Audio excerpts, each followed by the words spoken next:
Hey everyone, welcome back. If the Bumble app is not working on your iPhone or Android, this step by step guide will fix it quickly.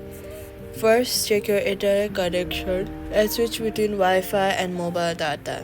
Next, swipe up from the bottom of your screen, look for Bumble and swipe it away. After that, reopen it.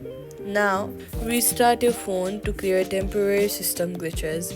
After restarting, open the App Store or Play Store, search for Bumble, and check whether the app is updated or not. If not, make sure to update it.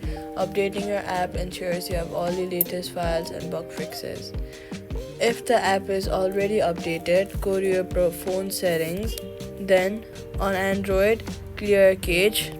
On iPhone, go ahead and search for your iPhone storage. Then, scroll down, look for Bumble. Then, upload app.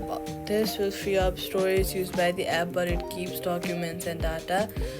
Reinstalling the app will place back your data if the app is still available for download.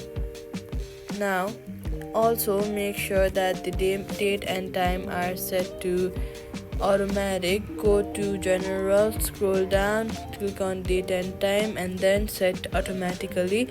Toggle that option on. Incorrect time settings can stop Bumble from working properly, so make sure to fix it. These steps fix most Bumble app issues on both Android and iPhone, and that's it. Subscribe for more quick fixes.